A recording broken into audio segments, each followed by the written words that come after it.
Peace, peace. What's good, family? This is After Elemental coming to you with a deeper look of the song Still Here. A lot of people been like, yo, Fahim, what did you mean when you were saying some of these things in the song? So I did this video just to give a little deeper explanation of what I meant by some of the concepts, some of the words you may not be familiar with. So I'm going to dive right in. All right. So the first verse starts out, we're going to start out with the first verse first. We still surviving in the era of the demons, fighting to gain rights through the system, but he's scheming, enticing men to murder men, falsifying freedom, so they can enslave us, these wicked Europeans. So, I use the term demon to describe evil, wicked behavior. Evil, wicked in the sense of, you could use it in the sense of biblical or moral. What are some of the evil, wicked behaviors that Europeans kind of conveyed or displayed against us as a people? When I mean us, I'm talking about people who came through the trauma of slavery. So rape is one. Let's see. Terrorism. Let's see. Emasculation. Let's see. Misogyny. Let's see. Use of fear to control. Let's see. What else? Humiliation. Let's see. Denial of economic or denial of access to economics. Denial of access to economics. And these are to name a few. So that's the reason why I said that in that portion of the first verse. So the next part of the first verse goes like this. Acquired land and property from slave profits, visual and sane optics control the main markets, so all of us could come back to them. The murderers created the Constitution and tax system. Acquired land and property from slave profits. What I'm conveying is, after making a lot of money from slavery, from abuse of black people, the people then took that money and bought property and became property owners. So slavery kind of shifted from, slaves was the big boom, and then getting free labor, which is actually not free because it cost us. So there's no such thing as free labor. But they used our labor to build wealth, and then that wealth, they used that to acquire resources, land and property. And the slaves, after getting free, needed to sleep somewhere. They needed to work somewhere because that was the life that they were introduced to. Meaning, you can't just wander on the streets and be homeless and just sleep under trees. You go to jail for that. So the people who enslaved and exploited us turned around and bought up the property, the lands, the homes, whatever you want to call them, and the slaves needed a place for shelter. They had to then rent it from them. So the next part is visual and sane optics control the main markets, so all of us could come back to them. The murderers created the Constitution and tax system. So what that's talking about is the people who claim to be so strong against tyranny and oppression actually terrorized and oppressed at the same time they were fighting it, allegedly. So if it's not good for you to be oppressed and terrorized, then why would you do it to somebody else? That kind of makes you like, isn't that hypocrisy? Yeah, that's what it is. These same people drafted and pushed forth the Constitution. So if a person espouses to these great ideals of morality and freedom, but then deny that to someone else, deny those things from someone else, does that make the person a liar? So these are some of the things I'm pointing out. The next part of the song, sharecropping. They don't care, drop them. People buy into the plan, they can't stop them. The minds are not inclined to find the truth is not an option, so a pistol to the back of the dome is what's popping. So I'm just basically saying, once the slaves got free, again they had to find work. They were not allowed to own anything. So I'm just going to throw this in as an additional information. The evil, wicked people who enslaved us set the system up where we can't file patents for inventions. At that time, we couldn't do it. So they stole the inventions and they enriched themselves off things we created, and they got it under their company, and somehow that was cool with them. So the fact that, we are, how we say, overstimulated with nonsense. That's why I said the minds are not inclined to find the truth is not an option. The minds are not open to get knowledge, or has not been open for quite a while, because we are constantly pursuing useless knowledge. Useless knowledge to me is, if somebody spends all of their time or majority of their time memorizing things that don't put any money in their pocket or help them at all, and people gonna probably come against me for this, but why the hell do we know all the sports statistics of somebody like we own the team, when we just a person who watches the sports and it consumes us, and we don't use any of that time to build our minds and elevate and educate ourselves and free ourselves? So that's why I'm saying the minds are not inclined to find the truth is not an option. That's why I'm saying that we watch all these movies, we consume all of this media that doesn't benefit us at all, and we're stuck there, and that's why I'm saying that. Next part. That's how it is in the land of the murderers. Speak truth and the people start deserting you. Fighting for freedom, that line is a joke. The true agenda is disguised behind the mirrors and smoke. So again, we fight, we say that, oh, America is the home of the free, land of the free, home of the brave. Well, let me challenge that. How can it be the land of the free when the people who built it are not free yet? And then, what is brave about oppressing, killing, murdering, raping, using terrorist tactics to control a group of people? That's not brave. That's very cowardly. So this is not the home of the brave. I don't believe this is the home of the brave. I believe it's something else, and I'm going to go into that in other videos. But this is why I'm saying it. Like, there's this fairy tale version of what America is, which is a lie, a construct of a lie that someone put together, and then there's the actual version of what it is. And the actual version is vastly different from the fairy tale version. So depending on your skin color, you'll be able to say America is a great place, or America is, God bless America. You'll be able to say that because you're getting benefits from it. But the people who's not getting benefits from it don't believe that God will bless evil. God will bless wickedness, and God will bless rape and pedophilia and all of that stuff. We don't believe that. So, and I'm just saying that as a whole. Now, don't get me wrong. You're going to have some people who will wave the flag all day and say, God bless America, who look like me. But for the majority of people who study and who have read and who have dedicated their lives to understanding what's going on, we can't say God bless America. We can't say home of the land of the free, home of the brave. So the second verse is, here's some history about us to help dispel the mystery. Mistreatment by the sociopaths caused the misery. So-called nobles through high-tech imagery painted as good men, propaganda trickery. So what that is saying that I'm going to go out there and say it.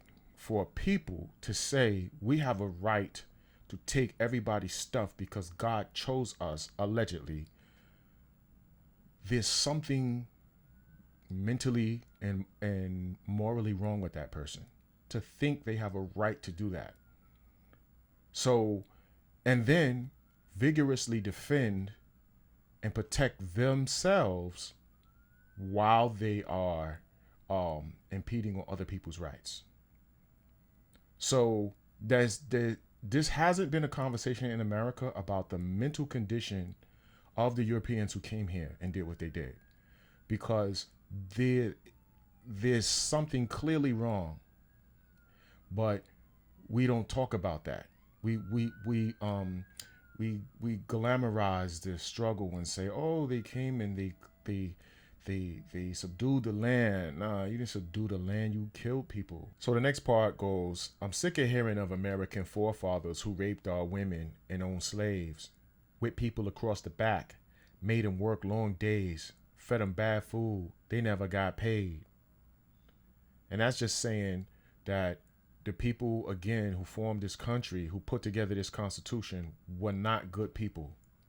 If you look up and do the research, you're gonna find that they owned slaves, and in owning slaves, they raped adolescent women, meaning we call it pedophilia. And I'm gonna go out there to say it. People say, well, that was in the past. It was wrong in whatever time period you live in. So you can't see, we do that when we talk about things that took place in the past. We kind of justify it. It was wrong, period. So in any time frame, it's just that now people's eyes are on it more, and they say, oh, so we'll blow up a R. Kelly, and we'll blow up all these people, and you see Harvey Weinstein and all that. Guess what? It was bad back then. It was bad when this country was formed, and people knew. So this goes to morality. People claim to be God-fearing, believing in God, but their actions are the opposite. Their actions show they don't believe in God, or that they are against God. And then we got to also bring up this question of who is their God. That's going to come up. That's going to come up in another conversation, because I'm just going to say clearly they don't pray to the same God I pray to. I'm pretty sure of that. So the next part. While the demons kept all of the cash, made enough to expand, built up a stash. For generations to come, it's all about class. But the title of classless is what they amassed. Why am I saying that? A lot of times people move forward in life and don't think that they are generating a persona that other people see. So they see what they want to see, and they see what they think they're doing. But by the actions of being an oppressor and being somebody who dominates somebody, being an unfair negotiator in life, you think, oh, I'm a great businessman. You may think that, but everybody else is like, this dude is the worst. He's grimy. He don't respect nobody, and he's always trying to take advantage of somebody. But that's not the image you're thinking of yourself. So they thought they set up this system where they call it a class system. Well, according to your color, you up this ladder a little quicker, and we're civilized. They call themselves civilized. When I say we, I'm just actually talking about them, but they say they civilized when actually their actions show they are the least civilized people, period. Because a civilized person doesn't need to oppress or take advantage of another person. So they thought they built this class system, and they thought they were putting themselves at the top, but their actions put them at the bottom. That's why I said, so the title of classless is what they amassed. Next part. Oppression is a sin. Expressing it to them might cost your life. We fight for freedom. Freedom to think and choose without the demon's rules. Let's supplement the lessons our children learn in schools. Oppression, we talk about that today. Oh, these people are oppressive, and we put negative labels. Well, guess what? The founders of this country were oppressive. And the people who populated this country, talking about the immigrants who were Europeans, were also oppressive. They oppressed the people who were originally here, which some of them look like me. So I've read books, and we're going to talk about this later in future conversations. Right now, I just want to explain the song, but I'm going to get into my proof because I read books and I own books. So again, when they came to this country, the ones they called Indians actually look like me. A vast majority of them look like me. So some of us did come by way of ship, and some of us are already here. But the people wanted to wipe us out and take the land. And that's what they did. There was nothing personal. Like, we didn't do anything to them for them to treat us the way they treated us. And they didn't call it a war, but that's what it was. And guess what? They don't call the treatment of black people today a war, but it is a war. We just haven't fought back. That's what they convince us not to do it because they call it something else. But it is what it is. So let's supplement the lessons our children learn in schools. What I'm saying is, we as parents need to teach our children our history. And if we don't know our history, we need to learn it and then teach them. Because what I'm finding is through the various conversations in life is most of us don't know much about our history either. We don't know it. So you can't expect your child to learn how to escape a trap, which is the third verse we're going to talk about. You can't expect them to learn how to get out of the trap because you didn't know how to get out of the trap. As a matter of fact, most of us don't even know it's a trap. Most of us are unaware of that. So let's go into the third verse. Drape the mania, insane they label you. Never let a demon describe you. Besides, dude, what's wrong with trying to escape from a trap? The people under his control want to bring you right back. So what I'm saying again is we're in a trap designed to get a specific outcome. So here's what people don't know. My background is in computers. I've been in computers for a long time, and I'm actually an adjunct teaching the hacking classes in a college right now. When you write programs, you give the illusion of choice, but you take that away, and you kind of define or narrow down the choices. Guess what? That's life. Life is that way. Somebody who had bad intentions for the entire society made a society. They created a society and framed it. And depending on your color, you get to make certain choices. And if you're the wrong color, your choices are more limited. Don't get me wrong. I believe slavery has now expanded to everybody, but not at the same levels. This is the point. And this has been a thing that I've been saying for years about slavery is if they were allowed to do what they did and suffer no repercussions of it, which they have, then what's to stop them from doing it to everybody? Which is taking place now. So that's why I'm saying that. So the term drapetomania is actually a term by an American doctor who is, they call it pseudoscience. It's actually a false representation. But he said that if a slave wants to run away from the institution of slavery, meaning a black person want to run away from it, there's something mentally wrong with that person because slavery is good for black people. This is what he said. It was, of course, it was a European who said it, but he said slavery is good for black people. So for them to try to escape it, the institution means something is deficient in them. They're mentally ill.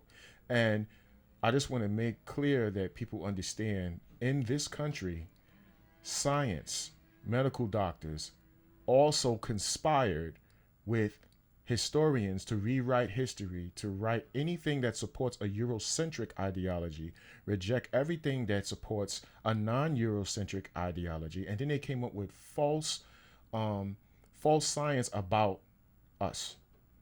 Or our brains are shaped a certain way, so therefore we're inferior. Or because, we do certain things, we are less intelligent. So this guy named Sims, you can look him up. His name was Sims. He was the father of modern day gynecology. And what he used to do was practice his techniques on black women with no anesthesia because the science that they were pushing was black people do not feel pain. So that's why that allows you to whip them across the back and treat them certain ways because according to you, they don't feel pain. But they know that their dog feels pain. But they said black people was something else. So we got to understand how science and everybody got together and made a covenant, a secret covenant to lie and support a lot of the stuff that's happened and that carries on till today. So Sims, his statue was near Central Park near my house, and they took his statue away. He also had another practice. He said because of the shape of the black babies' heads, it was abnormal and the children would be deformed. So his cure, and you can read this, is a book called Medical Apartheid. You can read his cure for this deformed head was take a metal spike and ram it through the head of the baby, which kills the baby. So these are people that built this country, CEOs, all of this stuff that built these large companies and corporations and science and techniques that we praise. And these people were actually monsters. One side thing, and I'm going to say it, that as a black person, it's difficult that the people who were like the worst people that you could imagine faces are on our currency. We got to see their faces all the time. So people talk about, oh, they're not feeling safe around certain people. As a black person, we should never feel safe around any Europeans who live here and praise this country, because they have done such horrific things to us that we have not done to them. They have done such horrific things to us. So we suffer from anxiety and high blood pressure because we know where we are.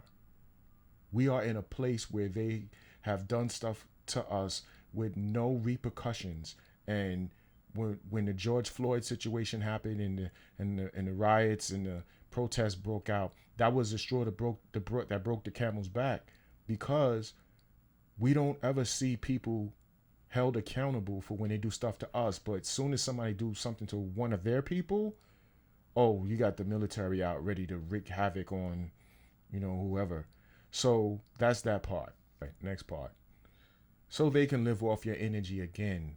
Their progeny is running the show. You pay rent to them.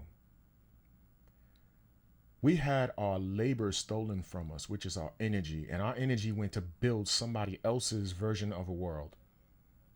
That's what happened to us. And those people, after taking our labor and building their wealth, bought everything up. As I said before, they own the property. You need a place to sleep. Now you have to go to the people who abused you to get a place to sleep. That's why I'm saying you pay rent to them. Next part.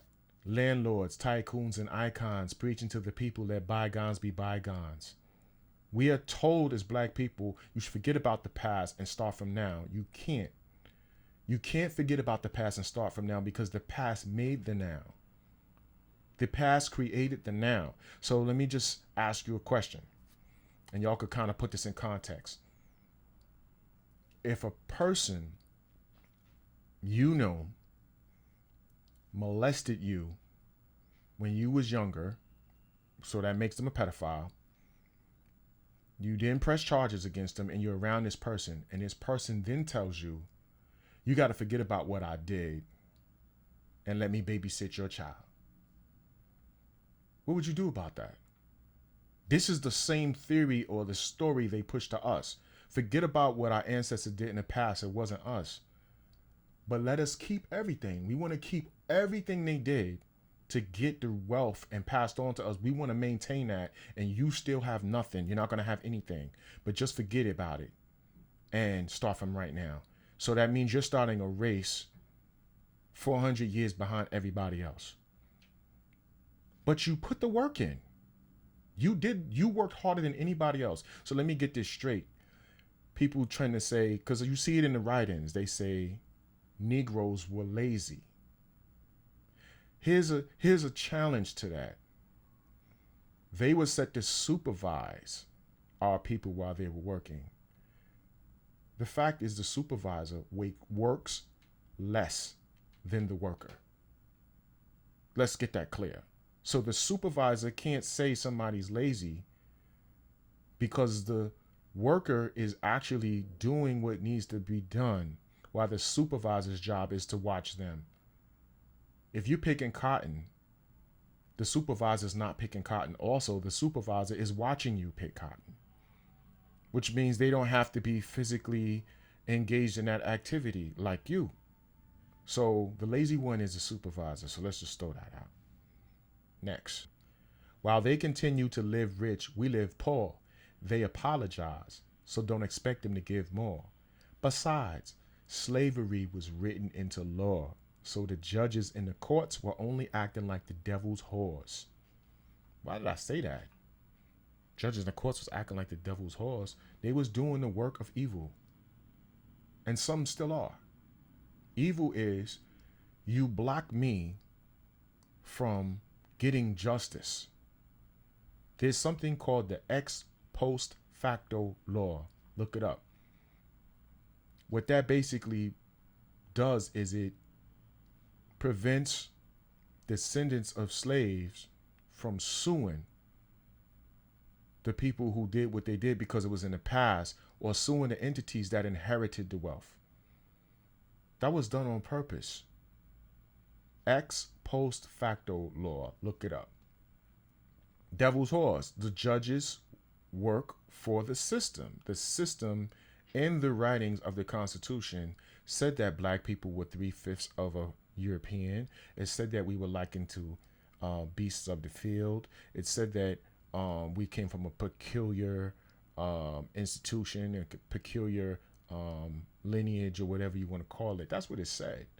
So they coded the slavery into the Constitution without really coding it in, without calling it slavery. They were just saying peculiar and using all these other words, which means, so I'm part indigenous.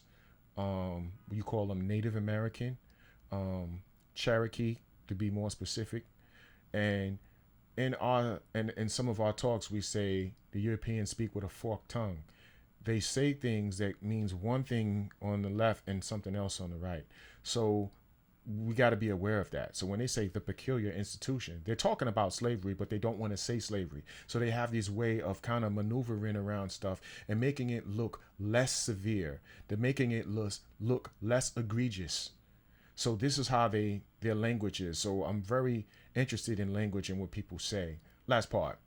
America is one big contradiction. You can find the truth if you set a path and listen and see why perspective is based off position.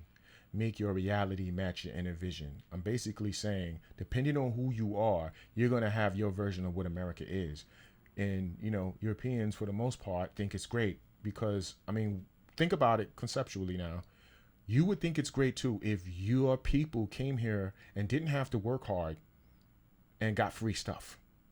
You'd be like, yeah, this is the greatest place. You can't talk about my country like that because you benefited from it. But if you're the person that they forced to work for free and took that person's house and gave it to you and gave it to somebody else, and took that person's house and gave it to someone else, you wouldn't think too highly of this place.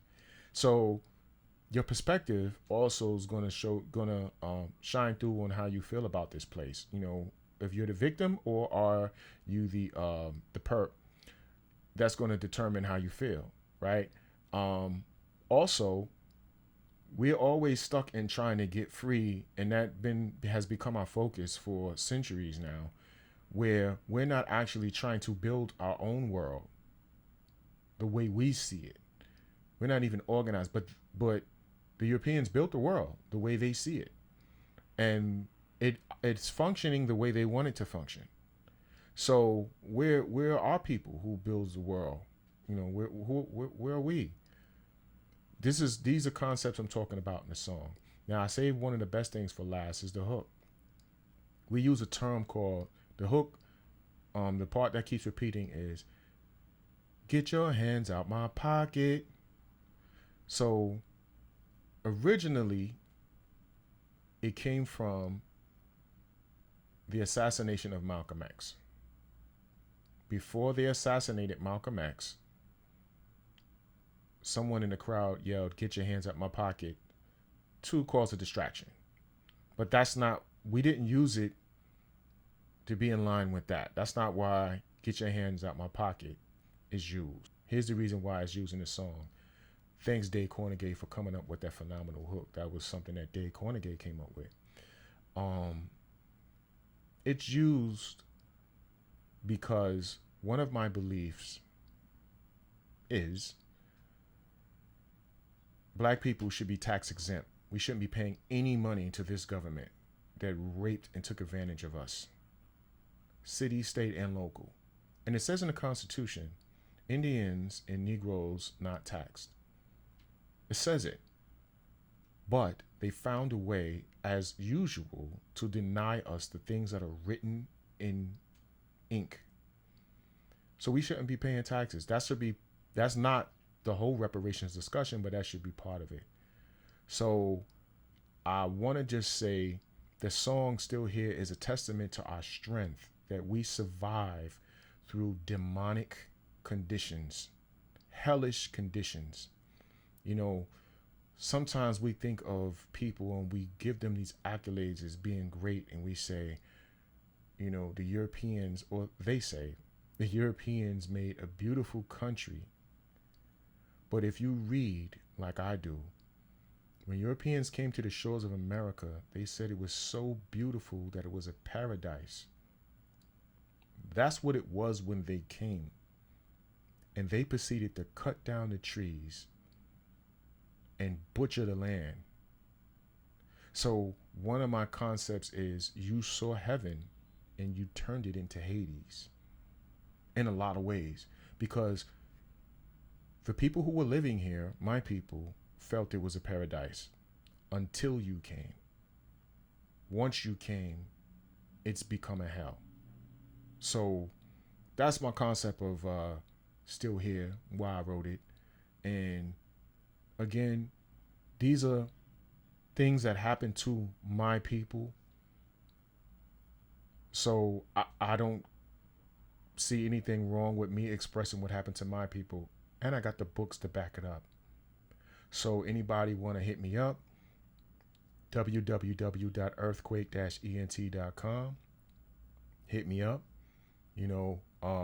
Buy the single from the website. We're selling this, the acapella version, the instrumental version, and the full version, and the video for $5. For those who want to support me, please spend $5. That's all I'm asking for at the moment. If you want to support my movement, spend $5. So the thoughts and the concepts behind this song, I have songs that go into other stuff as well, basically is giving acknowledgement to our resiliency, that we can go through all of these terrible things. And mind you, although we had slave revolts, black people have not fought back on a mass scale. I have to say that, because that's the thing they keep telling us: be peaceful, be peaceful, be peaceful. I'm a man of peace to those who are peaceful to me. So that goes both ways. You can't kill one of us and then tell us to be peaceful. To ask us to be peaceful means you need to be peaceful. That's what it means.